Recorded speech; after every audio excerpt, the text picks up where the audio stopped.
This is the Economic Review. A sophisticated attack on Microsoft's widely used business email software is morphing into a global cybersecurity crisis as hackers race to infect as many victims as possible before companies can secure their computer systems. Bloomberg has reported. Now, the attack, which Microsoft said started with a Chinese government-backed hacking group, has so far claimed at least 60,000 known victims globally, including the European Banking Authority. Now, the attack drew the concern of U.S. national security officials in part because the hackers were able to hit so many victims so quickly. Now, researchers say in the final phase of the attack, the hackers appeared to have automated the process, scooping up tens of thousands of new victims around the world in a matter of days. This morning, to help us understand what this attack is and who's vulnerable to it, we are joined by Ivan Amukasa, the CEO, Sophie Bot.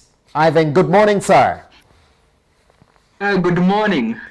So first question I would ask you, should I be worried that once I log on to my computer this evening that I'm also a suspect of this attack?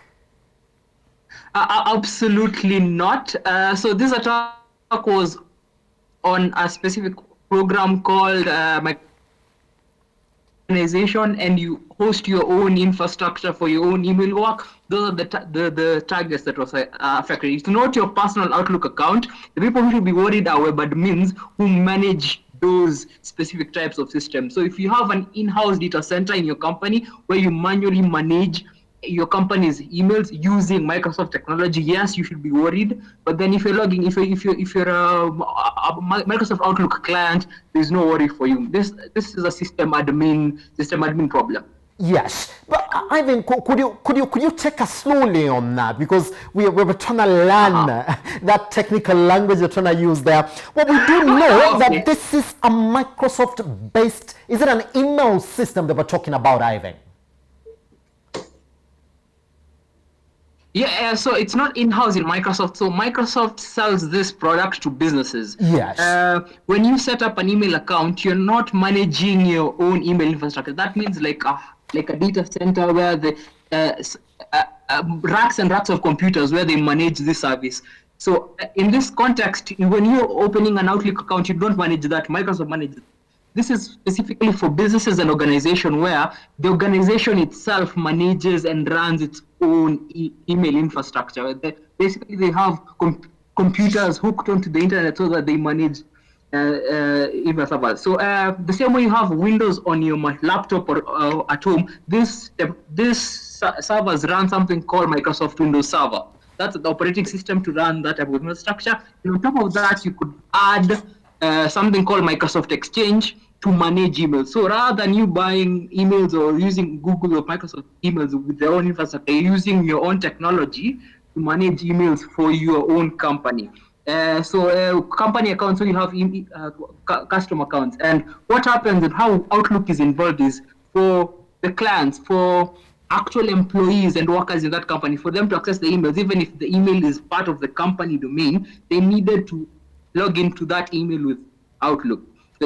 So the hack was on this data centers where personal businesses manage their own emails using Microsoft technology. That's where the breach. That's where the breach was. So it's not on personal accounts. It's in the technology Microsoft sells to businesses so that these businesses can run their own emails.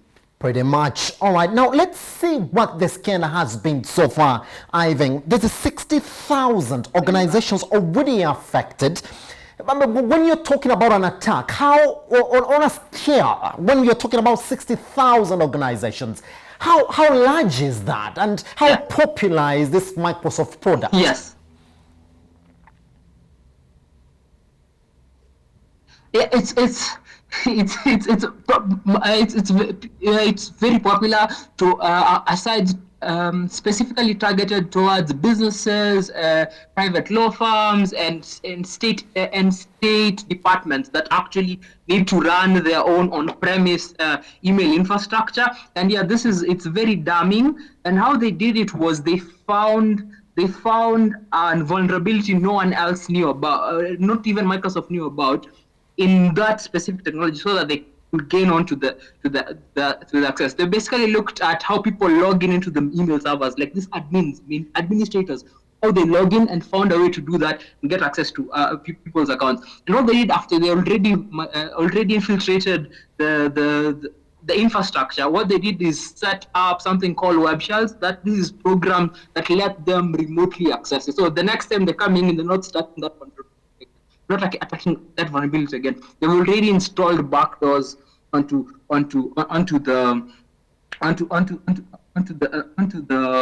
the infrastructure.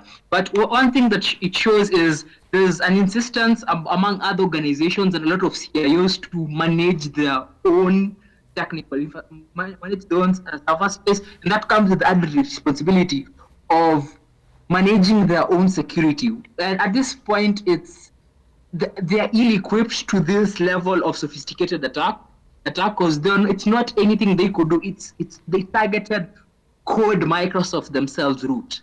So the next step, it's an indictment to people who run these types of companies, and they could consider moving the services to the cloud, either to the cloud where Microsoft, rather than having you on-premise infrastructure, Microsoft then is responsible for all the security, all the security issues that come up from that. And even if the regulatory laws that need you to have an on-premise infrastructure, like the manual computer, you can merge the on-premise one with the cloud one.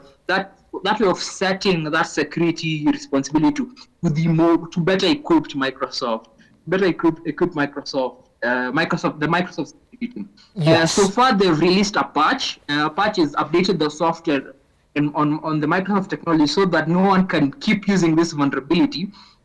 But problem is they're already installed because the exposed vulnerability got access to the systems and then installed backdoors. It's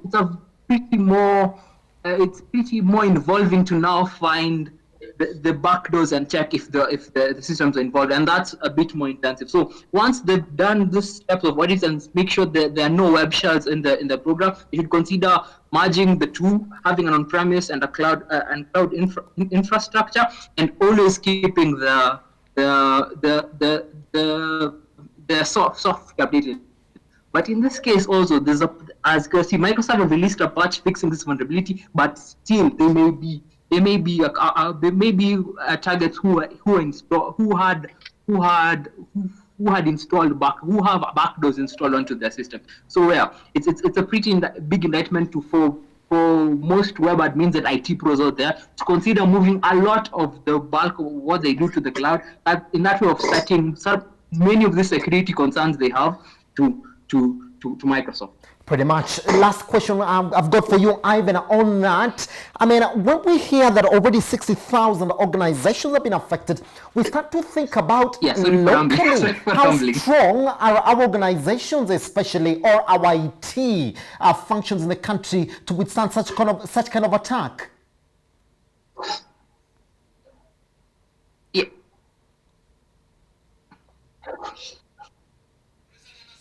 Yes, Ivan, can you get me, sir?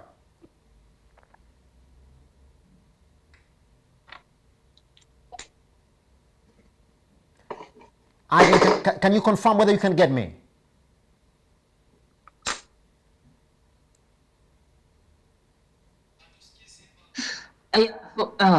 Because so this, yeah, I can get you. I don't know if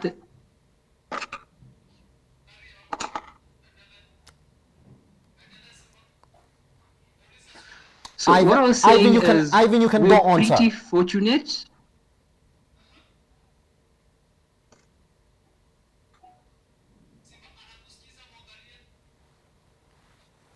Okay, so awesome. And so I was saying we're pretty fortunate that this targeted was the story is it's a Chinese state-sponsored hacking outfit that was primarily targeted towards American systems, and then once people knew about that vulnerability, the other players in the field widened the net, so they automated the process of finding this type of infrastructures out there which had not updated the specific Microsoft part. So in this Kenyan ecosystem, yes, we still have a lot of infrastructure, a lot of guys for regulatory reasons or for other reasons who manually manage their own infrastructure of this type. It's highly encouraged for them to move to the cloud, or even doubt, even if they have security experts and infosec experts, they couldn't have prevented them from this type of attack, because the only other way to go around it was the security upgrade from Microsoft from themselves. So yeah, we need a local infrastructure and people who make this type of decisions to strongly consider either moving all this type of services, because it's email, to the cloud. If they have regulatory requirements, we need to review those. And lastly is we may be susceptible to simpler level of attacks aside from this sophisticated model where they go to actual vulnerabilities on the system itself. So the update is listen to the security experts we have in the country. Do not scheme on costs. Be worried about costs. Be worried about costs to not invest in your security when your security experts and your security talent tells you to do something. And the last thing is always run the latest, the most updated software, because this type of attacks may be already solved with patches that the vendors, the people who build this technology have already released. Pretty much. Ivan, thank you very much for that invaluable information this morning, sir. Thanks for having me. Stanbic Holdings plc felt the heat of the pandemic in its operations in 2020 by recording a full year net profit fall of 19% to 5.2 billion shillings for the year that ended December 31st, 2020. Now, the bank, which recorded a profit of 6.4 billion at the end of 2019, also saw their total income comprised of interest and non-interest income decrease by 1.5 billion shillings at the end of 2020 to 23.2 billion from 24.8 billion in the same period in 2019. Now, the lender's provision for bad loans jumped as Stanbic provisions for the bad loans in 2020 also to 4.9 billion compared to 3.2 billion a year ago, as salary cuts and layoffs dogged the economy. Customer deposits, on the other hand, grew by 16% to 260 billion in the 12 months to December 2020 from 225 billion at the end of 2019, with its loan book expanding to 196.3 billion from 191.2 billion a year ago, representing a 3% improvement. Joining us this morning to dig deeper into the performance of Stanbic and also ask questions on what the stability of the entire banking industry in the country is as we wait for the other banks to give us their full year results. We're joined by Paul Nganga, former CFO and banking expert, and also George Munga, managing partner, AMG Kenya. Let me begin with you, Paul, this morning. How are you, sir?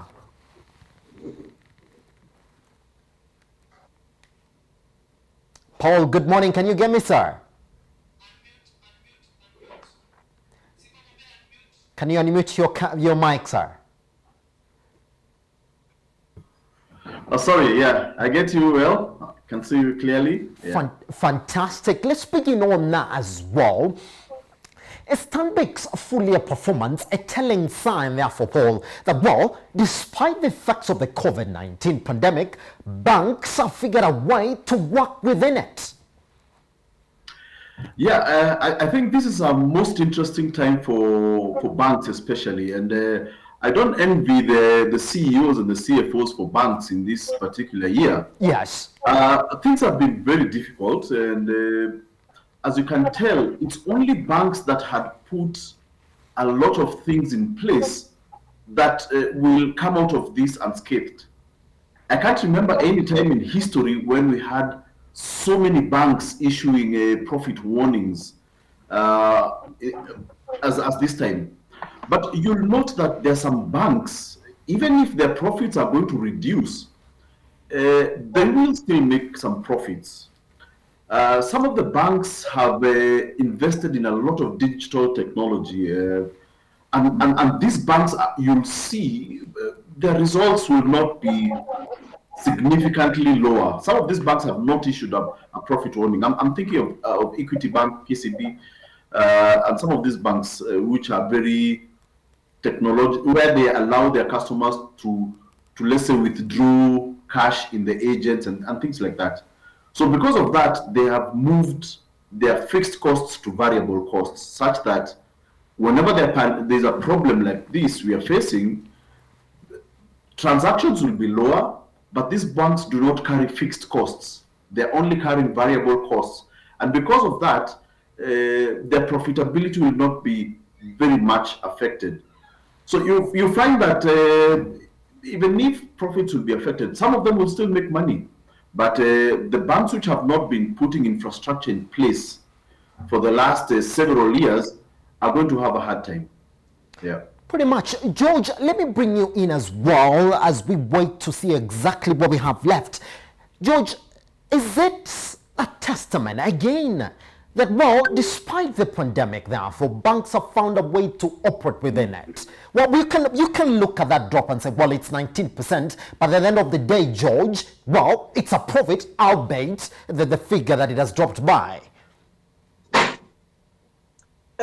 Elijah, I told you that the Kenyan economy is a resilient economy, so to speak. Yes. A 19% drop in PAT, that is profit after tax, for Stanbic, I think is an exemplary performance given the conditions that we had in 2020. Yes. Remember in 2019, Stanbic PLC recorded a profit of 6.381 billion profit after tax. And then currently it has recorded a profit of 5.2 billion. So to me, I think that is an exemplary performance, given the circumstances that these companies were in 2020. If you look at what a very critical aspect in the reporting, that is in their financial reporting, the cost to income ratio. In fact, the cost to income ratio has come down from 2019 to 2020. 2019, the cost to income ratio was 56.2%. It has come down to around 53%, which is a good indicator. What does this inform us going to the future? 2020, if you look at the quarter, in fact, part of quarter one, you come to quarter two and quarter three, and even quarter four, there were very limited economic activities, and most customers were not able to finance their facilities. That is why you see their provision for non-performing loans went up by close to 1.5 billion, Elijah. That tells you that despite the challenges that these companies experienced in 2020, they were still able to stay afloat, one, and two, to report something back to the shareholders.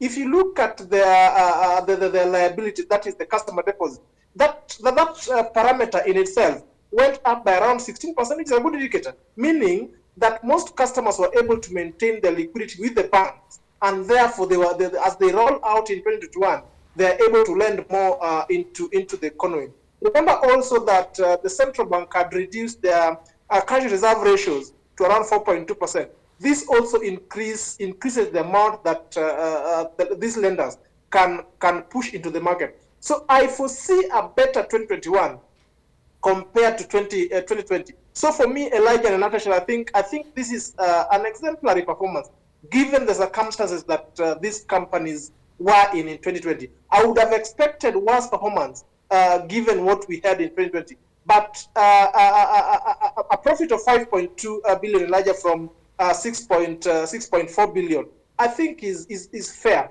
I don't think I would want to really hammer the CEO or the management of these companies for that drop.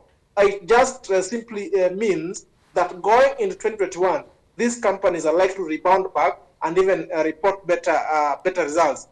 for this financial year, Elijah. Yes, Paul, let me also cross over to you. I mean, from where you said it, do you share the same sentiment with George this morning that, well, going by those figures and given what the COVID-19 pandemic did to the economy during that time, that this would be an exemplary performance? And Paul, why do we have increased customer deposits at a time when the economic narrative was totally to the negative? I agree with George on a number of items which he's talked about, and one is that the Kenyan economy is actually quite resilient. Yes, which is actually very true. However, it's not all banks that are going to survive this.